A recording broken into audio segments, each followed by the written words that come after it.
నమస్తే welcome to our channel నేను మిషాల్ని కూటమి ప్రభుత్వం వచ్చి 1 ఇయర్ అవుతుంది ఈ 1 ఇయర్ లో ఇచ్చిన సంక్షేమ పథకాలు ఒక్కొక్కటి అమలు అవుతుంది చూస్తానే ఉన్నారు ప్రజలు మరి ముఖ్యంగా చూసుకుంటే పోలవరం ప్రాజెక్ట్ కావచ్చు అమరావతి కావచ్చు శరవేగంగా ముందుకు దూసుకెళ్తుంది కూడా ప్రజలందరూ గమనిస్తున్నారు ఏపీ ప్రజలు అయితే దీనికి కౌంటర్ అంబటి రాంబాబు పోలవరం సర్వనాశనం చేశారు చంద్రబాబు అన్న వ్యాఖ్యలు చేస్తున్నారు అంబటి రాంబాబు అసలు ఈ వ్యాఖ్యలను ఎలా చూడాలి దీని మీద పూర్తిగా విశ్లేషించడానికి మనతో పాటు స్టూడియోలో ఉన్నారు ప్రముఖ రాజకీయ విశ్లేషకులు అడుసుమల్లి శ్రీనివాస్ గారు ఉన్నారు వారిని అడిగే విషయాలను తెలుసుకునే ప్రయత్నం చేద్దాం నమస్కారం సార్ నమస్కారం సార్ కూటమి ప్రభుత్వం వచ్చి ఇప్పటికి 1 ఇయర్ అవుతుంది 1 ఇయర్ లో కూడా ఇచ్చిన సంక్షేమ పథకాలు అమలు అవుతుంది మనం చూస్తున్న ఓ పక్క అమరావతి కావచ్చు పోలవరం ప్రాజెక్టు కావచ్చు అన్ని శరవేగంగా అభివృద్ధి ఏపీలో జరుగుతుంది మనం చూస్తున్నాం మరి ముఖ్యంగా చూసుకుంటే అంబటి రాంబాబు పోలవరం సర్వనాశనం చేశారు చంద్రబాబు అన్న వ్యాఖ్యలు చేస్తున్నారు అసలు ఈ వ్యాఖ్యలను ఎలా చూడాలి సార్ ఇప్పుడు ఒక రాష్ట్రం కానీ దేశం కానీ సుభిక్షంగా సస్యశ్యామలంగా ఉండాలి ప్రజలంతా సుఖశాంతులతో ఉండాలి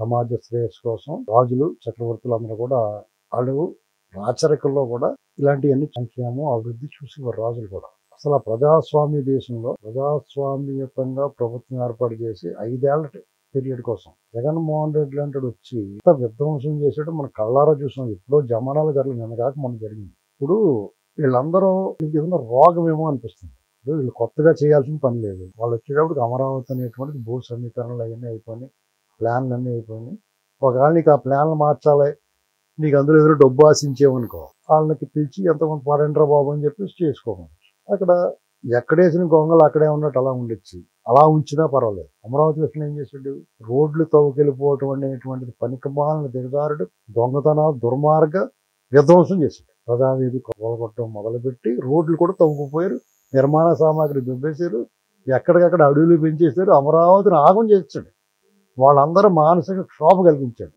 అదొకటి పోలవరం ఇక ఇది మరీ దారుణం ఆధునిక దేవాలయం వాళ్ళ బాబు కళ అని చెప్పుకుంటాడు ఎవరికైనా నా కళ అని చెప్పేసుకుంటారు రాజశేఖర్ మా నాన్న అంటాడు ఇంకోళ్ళు అంటారు దానికోసం అనేక మంది ఆఖరికి వడ్డీ వీరభద్రరావు అని కడియం ఎమ్మెల్యే ఉండేవాడు ఆయన చనిపోయేటప్పుడు ఆయన కూడా సైకిల్ యాత్ర చేసే ఢిల్లీ వరకు పోలవరం కోసం ఇలాగా మనం పోలవరం కోసం చేయని ప్రయత్నాలు కానీ చంద్రబాబు నాయుడు గారి హయాంలో పనులు చక్కచక్క మొదలైనవి 70% పూర్తయింది అది పూర్తయ్యే లోపల పట్టిసీమ నీళ్ళు ఇచ్చాడు ఆయన అంటే ఆయన ముందు చూపు అంటే వీళ్ళు రెస్టారెంట్ ఒడుకొచ్చినట్టు మాట్లాడతారు కానీ వీళ్ళు చేసిన నిర్వాహకానికి ఆ పట్టిసీమ కట్టి ఉండకపోతే ఇప్పుడు కృష్ణ డెల్టా అప్పుడు ఎడారైపోయేది వీళ్ళు ఎవరికి నొప్పి తెలియట్లేదు పోలవరం నొప్పి ఎందుకు తెలియట్లేదు ఎవరికన్నా జగన్ చేసిన ద్రోహం ఎవడ పెద్ద పట్టించుకోవట్లేదు అంటే కారణం ఏంటంటే పట్టిసీమ నీళ్ళ వల్ల ఎప్పటికప్పుడు అవనీలు అన్నట్టు పోతున్నారు అది ఈ లోపల బడ్జెట్ పెరిగిపోతుంది రేట్లు పెరిగిపోతూ ఉంటాయి కదా 72% అయినప్పుడు పోనీ 72 కాదు 60 అయింది అనుకో కళ్ళారా చూసాం కదా నువ్వు దాన్ని అర్జెంటుగా అప్పటికప్పుడు కాంట్రాక్ట్ మార్చాల్సిన అవసరం ఏమొచ్చు అంత పని పూర్తి చేసిన వాళ్ళు నువ్వు రివర్స్ టెండరింగ్ అని 240 కోట్లు ఏదో కలిసి అవుతుందంటే దానివల్ల 5-6 వేల కోట్లు ఒక్కడుతుంది అదే ఇప్పుడు చంద్రబాబు నాయుడు గారు జగన్ చేసిన వాడు వద్దనుకుంటే కృష్ణారెడ్డిని తీసేయాలి కదా అలా చేయలేదు ఆయన వాళ్ళకే పని మీదే చేయండి రా బాబు పూర్తి చేయండి అన్న చంద్రబాబు నాయుడు గారు రోజు గరగటాడాల్సిన అవసరం లేదు లాస్ట్ టైం కొత్త కాబట్టి కాల పరిమితి లోపల పూర్తి చేయాలి కాబట్టి పరుగులు పెట్టించాడు ఆయన మీరు వచ్చి మొత్తం చిందరమందరు చేసేసిన తర్వాత అవన్నీ ఏరి పోగొట్టి మెల్లమెల్లగానే డయాఫ్రమ్ వాళ్ళు వాళ్ళని పోగొట్టేసి దాని అంతా సరి చేసుకోవడానికి సంవత్సరం పట్టింది ఈ లోపల వర్షాలు ఇప్పుడు మళ్ళీ వరదలు సీజన్ ఎన్నాళ్ళు పని 4-5 నెలలు చేయగలుగుతారు మెల్లగా పూర్తి చేస్తారు ఏం చేస్తారు కానీ నువ్వు నీటిపారుదల మంత్రి కింద నాకు ఏం తెలిసేనని అడుగుతున్నారు మీరు అన్నావు నువ్వు కూడా అలాగే మాట్లాడుతున్నావు నీకేం తెలియనప్పుడు మూసి కూర్చోవాలి కదా నేను మంచోడు అనుకుంటున్నాను నేను అంబటి రాంబాబు గారు ఇలాంటివన్నీ ఎవడన్నా మాట్లాడిస్తున్నాడా ఏంటి చంద్రబాబు గారు సర్వనాశనం చేయడంటే ఎవడన్నా నమ్ముతాడా కొంచెం నమ్మి మాటలు చెప్పబోయే బాబు జగన్మోహన్ రెడ్డికి పని కట్టుకుని పోలవరంలో డబ్బులు దొప్పడానికో మరి ఏం చేయడానికి చేసాడు కానీ లేకపోతే చంద్రబాబు గారు చేసాడు కాబట్టి దాని రివర్స్ అక్కడ ఉండకూడదు అన్నట్టుగా మార్చావు అతను ఎవరో అనిల్ కుమార్ యాదవ్ ఉన్నాడు కొన్నాళ్ళు అతను మీరే చూద్దరు ఛాలెంజ్లు సవాళ్ళు చేసాడు ఏంటండి నేను దబరాగిన్నా అది ఇది అని మాట్లాడేది ఇవాళ అతను నోరు మూసుకుంటా అతను మార్చాలి అంబటి రాంబాబు ఇచ్చి అసలు బొత్స సత్యనారాయణ గారు అయితే డయాఫ్రమ్ వాళ్ళు అన్నారు కదా కనపడతలేదేట అది అది లోపల ఉంటుంది అది కనపడతలేదేటో అని అడిగాడు బొత్స సత్యనారాయణ ఇలాంటి జనాలు అందరూ పెట్టుకొని ఏంటి రాజకీయ నాయకులు ఈ గోల ఏంటండి చంద్రబాబు నాయుడు గారు దురదృష్టం ఏంటంటే ఇటువంటి పనికిమాలిన వాళ్ళందరూ ఆయన ప్రత్యర్థులు ఇప్పుడు విమర్శ చేసిన నిర్మాణాత్మకంగా ఉండాలి నిశ్చితంగా పరిశీలించి విమర్శ చేయాలి ప్రజలు అవును కదా నిజమే కదా వీళ్ళు మాట్లాడుతుంది అనుకోవాలి. అంతేగాని మీరు ఏదో ఉక్రోషం, ఏదో చంద్రబాబు నాయుడు గారి మీద కోపం, కక్ష అన్నట్టుగా ఉద్దేశపూర్వకంగా చేయటం వల్ల మీ దాంట్లో పస ఉండదు విమర్శలో. ఈ కామెడీ కింద తీసుకుంటారు. చంద్రబాబు నాయుడు గారి ప్రాధాన్యత అర్జెంటుగా పెట్టుబడులు మీరు తరివేసి తీసుకొస్తానికి. పోలవరం ఆల్రెడీ రన్నింగ్ లో ఉంది. మీరు ఇచ్చిన కాంట్రాక్టర్ చేస్తున్నాడు, దానికి వెళ్ళాల్సిన అవసరం లేదు. తన ప్రాధాన్యత చెప్తారు, కొంచెం తొందరగా పూర్తి చేయండి అని. అతను ఆల్రెడీ అమరావతిలో కూడా వర్క్ ఇచ్చారు వాళ్ళకి, కాబట్టి అతను డెఫినెట్ గా వాళ్ళు పనిచేస్తాడు, నో డౌట్. ఎవడొచ్చినా కానీ అదే కాంట్రాక్టర్లు ఉంటారు, ఎవరికి ఇచ్చి పొట్టం వాళ్ళకి ఇస్తారు. ఇప్పుడు ఇవ్వడానికి ఏముండదు, పోలవరం తీసుకోవడానికి అంత వాళ్ళ దుబ్బేసరి నీకు ఏం లేదంటారు. చంద్రబాబు కూడా పని వాళ్ళకి పోనమే బాబు చేయలేదు బాబు అంటారు. వీళ్ళు పొట్టటరే లేదు. అమరావతిలో ఏమైనా తీసుకుంటారు ఏంటండి. మన ఇది ఓపెన్ గా ఉండాలి, ఇందులో తప్పు సీక్రెట్. జగన్మోహన్ రెడ్డి అంత లూటీ గ్యాంగ్ కాదు అవడం. ఇప్పుడు ఇస్తే తీసుకునే దానికి లాగేసుకునే దానికి చాలా తేడా ఉంటుంది కదా. ఇప్పుడు మీరు ఒక బిస్కెట్ల పొట్లం తీసి కొడుతారని అంకుల్ అని పెట్టారని తింటాం మేము. మీరు గబా మీదబడి లాగేసుకున్నాను అనుకో, దానికి దీనికి తేడా లేదు. జగన్మోహన్ వాళ్ళ మీదబడి చెట్టు మీద కోతులట్టు వెళ్ళాలి. మీరు ఏదైనా చిన్నపిల్లలు ఏదైనా మిఠాయి తింటే వెళ్తున్నారు అనుకో, మీదబడి లాగేసుకుంటారు వాళ్ళు, పైగా కరుపుతారు. అలాంటి వెళ్ళాలి. మరి చేయడానికి అర్థం ఉండాలి. ఇంతగా అవసరం ఏంటి నాకు అర్థం అట్లా, ఎవరిని మెప్పించడానికి అర్థం అట్లా. మీ ఉనికిని కాపాడుకోవడానికి, మీ ఉనికిని చూపించుకోవడానికి అయితే ఇంకా అనేక అంశాలు ఉన్నాయి మాట్లాడుతూ. రాజకీయ పార్టీలు, ప్రభుత్వాలు అన్న తర్వాత బోల్డెన్ తప్పులు జరుగుతాయి. వాళ్ళు ఎంత అవాయిడ్ చేద్దాం అనుకున్నా కొన్ని తప్పులు చేయకుండా ఉండలేరు, వాళ్ళు తెలియకుండా కూడా జరుగుతాయి. అలాంటివి మీరు విమర్శించి కొన్ని అలర్ట్ చేసి ప్రభుత్వాన్ని మంచి పేరు తెచ్చుకోవచ్చు. మీరు మంచి విమర్శకుడిగా నిలబడచ్చు. ఎప్పుడు కూడా రాజకీయ నాయకుడికి తన ప్రతిభ, సమర్థత, సామర్థ్యం అంతా కూడా ప్రతిపక్షం ఉన్నప్పుడే బయటపడుద్ది. నువ్వు ఏదైతే ప్రభుత్వం చేసే తప్పుల్ని నువ్వు నిలదీసి ప్రజల పక్షాన్ని పోరాడేవో నువ్వు నాయకుడికి ఎమర్జీ అవుతావు. నువ్వు ఏ పార్టీలో ఉన్నా పని జరుగుతుంది. ఇప్పుడు ఉన్నదే పోయింది, ఉంచుకుని ఉండేది పోయినట్టు నువ్వు ఏ పార్టీలోనికి పనికిరావు.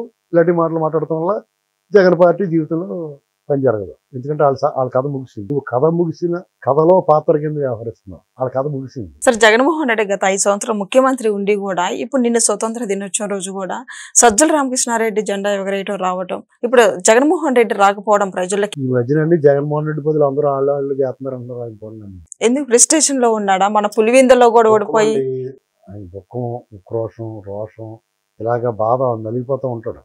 ఇప్పుడు అపజయం కలిగినప్పుడు, దుఃఖం కలిగినప్పుడు, దాన్ని కష్టాలు వచ్చినప్పుడు ఎక్కువగా దిగులు చెందకుండా, అలాగే ఏదైనా సంతోషం వచ్చినప్పుడు, విజయం లభించినప్పుడు కళ్ళు మూసిపోయి ఎగరకుండా ఉండటం స్థితప్రజ్ఞత. రాగద్వేషాల, కామ, క్రోధ, మతమత్సర్యాలని అదుపులో పెట్టుకుని జాగ్రత్తగా. కృష్ణాష్టమి కదా, కృష్ణుడి బోధ గీతాసారాలు దాంట్లోంచి తీసుకొచ్చాడు. స్థితప్రజ్ఞుడిగా ఉండాలి రాజకీయ నాయకుడు అన్నవాడు. ఇలా ఇన్ని మంచి లక్షణాలు అతను ఉండాలి, అన్ని అవలక్షణాలే. ఏడ్చినట్టు ఉంటుంది చంద్రబాబు గారి మీద. ఎలక్షన్కి, రిజల్ట్కి, ఫలితాలకి, ఫలితాలకి మధ్యలో ఎంత ఏడ్చేటట్టు చూసారా. బోరుమని కూర్చొని రోధించాడు. రామ్ గోపాల్ వరం సినిమా రాత్రి సినిమా ఉంటుంది. అందులో వీళ్ళు దెయ్యం గురించి వెళ్తుంటే లోపల నుంచి వెళ్తే ఒక గుహలో చిన్న సొరంగంలో దాంట్లో ఉంటుంది. అలా వెతుక్కుంటూ వెళ్తే మూల కూర్చొని తెల్లసీర కట్టుకుని జుట్టు ఎరబోసుకుంటుంది. జుట్టు ఎరబోసుకుంటున్నారు, అలాగా ఎదరికి ఎరబోసుకుంటుంది ముఖం కనపడకుండా. బోరుమని ఏడుతుంటే గుండె జల్లు మట్టుకు మనకి అలా ఏడుతుంది. ఆ ఏడుపు చూస్తుంటే ఒక్కొక్కరు ఏడుతుంటే కూడా అందంగా ఉంటారు. సినిమా యాక్టర్లు చూడండి, భలే ఉందరు బాబు ఏడ్చినా కానీ అనుకుంటారు. అంటే దుఃఖంలో కూడా అందంగా కనపడతారు. ఆ దుఃఖం కూడా మనకి బాధ కలిగితే అయ్యో దుఃఖిస్తున్నారన్న జాలి కలగాలి. ఇది రోత పుడుతుంది మనకి. వీళ్ళు ఏడుతూ ఆ డబ్బా, ఆ స్వరాలు మనకి నప్పవు. అలాంటి ఏడుపు ఏడుతుంటారు. వాళ్ళందరూ కూడా వరుసగా కూర్చుని శోకాలు పెడతా ఉంటారు. అమరావతి బాగోలేదు, లేకపోతే చంద్రబాబు గారు, ఇదే శోకం నిత్యం శోకెత్తుంటే ఎలా ఉంటుందండి. శోకాలు వినపడుతుంటే శ్మశానంలో దెయ్యాలు, నక్కలు ఓడలు పెడతాయి ఏంటండి. అలాంటి బ్యాచ్లు. కాబట్టి మీరు ఎక్కువ వర్రీ అవ్వకుండా దుఃఖించి వాళ్ళే విసుగొచ్చి మానేస్తారు. సరే, ఎందుకు మరి ఇప్పుడు 30 ఏళ్ల తర్వాత పులివెందుల ఘన విజయం సాధించింది కూటమి ప్రభుత్వం. అయితే దీన్ని దృష్టిలో పెట్టుకొని వాళ్ళు ఈ దొంగ ఓట్లు వేసుకొని గెలిచారన్న వ్యాఖ్యలు చేస్తున్న ప్రతి ఒక్కరు వైసీపీ నేతలు. వాళ్ళు మేమే వేసుకుంటాం కదా దొంగ ఓట్లు, ఇప్పుడు మేమే దౌర్జన్యం చేస్తాం కదా, మేమే బూత్ క్యాప్చరింగ్ చేస్తాం కదా, అది మమ్మల్ని చేయనివ్వలేదని కోపం అవుతుంది. అది వాళ్ళు చేయనివ్వలేదు. వీళ్ళు ఏమీ చేయలేరండి. వీళ్ళకి అంత దమ్ము లేదు. ఎప్పుడు ప్రజలతోటి, ప్రజల చేత గెలిపే కానీ వీళ్ళకి ఇలా కొట్టి తిట్టి గెలిచే అలవాటు వీళ్ళకి లేదు, వీళ్ళకి రాదు. వాళ్ళు చేయనివ్వలేదు ఈసారి. అర్థమైందా మీకు? వాళ్ళు ఎప్పుడు కూడా బూత్ క్యాప్చరింగ్, ఊళ్ళకి ఊళ్ళో ఏకగ్రవాలు చేసుకోవటం, కొట్టి తిట్టి నరికి పొడిచి అన్నీ చేసుకోవడం అలవాటు వాళ్ళకి. బెదిరించి భయపెట్టి ప్రలోభపెట్టి బతిమాలి ఏదో మార్గంలో చేసుకునేవారు. ఈసారి చేసుకునేవారు కాదు. వాళ్ళు కూడా ప్రచారం చేసుకోవాలి, వాళ్ళు కూడా నామినేట్ చేసి మూసుకుని వాళ్ళు పరాలు చేస్తాం.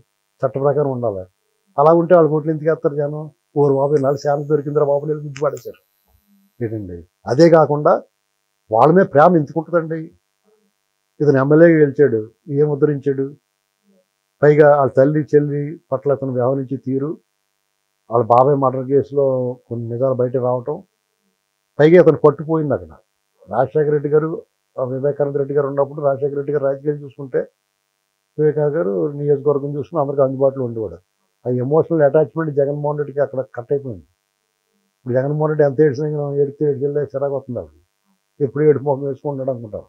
ఎప్పుడు ఏడుతో చిన్నపిల్లలైనా సరే ఎంత ముద్దుగా ఉన్నా కానీ ఆ ఆత్మని ఎడుతున్నారు అనుకోండి, ఏడు మొక్క టపాలు ఓ మొట్టిగా వేయాలనిపిస్తుంది మనకి. అవునా? ఆ మొట్టిగా వేసారు వాళ్ళు. Thank you sir.